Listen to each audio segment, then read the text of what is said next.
बहुत अच्छा लग रहा है। अब मुझे इस बात का ख्याल रखना होगा कि मेरे पास जरूरत की सारी चीजें हों। यह काफी मुश्किल काम है, लेकिन अब ये पाल राफ्ट पर लग गया है और इससे सफर के दौरान मुझे छांव भी मिलेगी।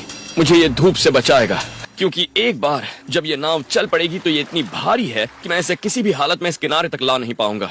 और मुझे प्रशांत महासागर की चुनौती को देखते हुए हर चीज अपने पास रखनी होगी। अगर मुझे कोई जहाज नजर आया तो मैं इसे एक सिग्नल रिफ्लेक्टर की तरह इस्तेमाल करूंगा। पानी के साथ साथ मैं अपने बचाव के लिए ज्यादा कोकोनट ऑयल और चाकू तेज करने के लिए रेत ले रहा हूँ।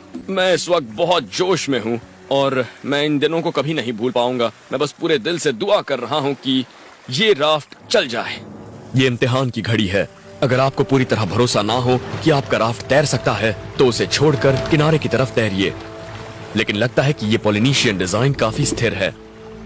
ठीक है, तो हम निकल चुके हैं और हवा की रफ्तार पिछले कुछ दिनों के मुकाबले काफी धीमी है। मैं इस पर नजर रखे हुए था। ट्रेड विंड्स वाकई अब रुक गई हैं और मैं मौसम के इसी दौर का इंतजार कर रहा था।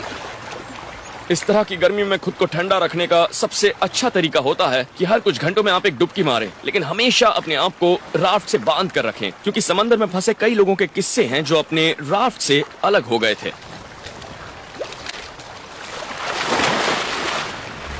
लेकिन इस पानी में कुछ है और मुझे जल्दी से इससे निकलना होगा।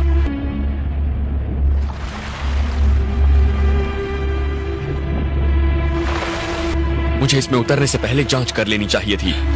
मैं खुशकिस्मत हूं कि पानी से बाहर आ गया। आमतौर पर शार्क सतह के करीब होती हैं, आप उनके डोर्सल फिन देख सकते हैं, लेकिन ये वाली गहराई में थी और मुझे पानी में उतरते वक्त पता नहीं था कि वो करीब है। जब भी आप किसी राफ्ट से उतरकर पानी में तैरते हैं तो हमेशा कपड़े और जूते पहने रखें। आंकड़े बताते हैं कि जब लोग समंदर में ग्रुप्स में उतरते हैं तो सबसे पहले अक्सर बिना कपड़े वालों पर ही हमला होता है, क्योंकि इंसान के शरीर पर जब सूरज की रोशनी पड़ती है तो शार्क्स उन्हें मछली समझती हैं। वाह, जरा इसे देखिए। और ये टाइगर शार्क्स जब किसी चीज को चबाते हैं तो सबसे ज्यादा नुकसान करते हैं। जरा और समंदर में फंसे लोग ऐसे मंजर से ही सबसे ज्यादा डरते हैं। ऐसे में शांत बने रहना बहुत मुश्किल होता है। ओ देखिए देखिए देखिए, वो वो वो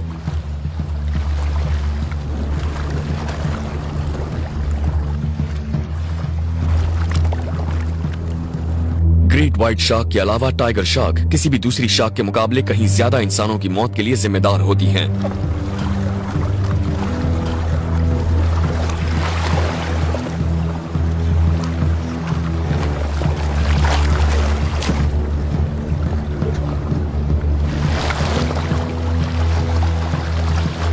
बाप रे, ये बिल्कुल ठीक नहीं है।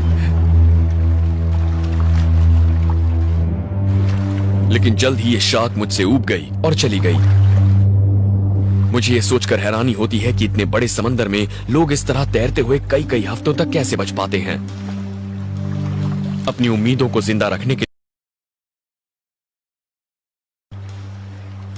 इसीलिए खुद को व्यस्त रखना और पानी और तो अब मछली पकड़ने का वक्त है। मैंने उसे पकड़ने का कांटा द्वीप पर मिली एक मछली की हड्डी से बनाया है।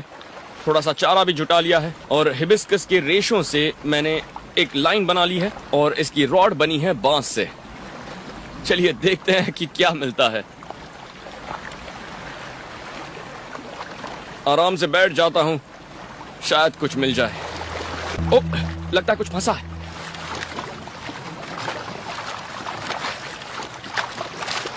ए, ओ,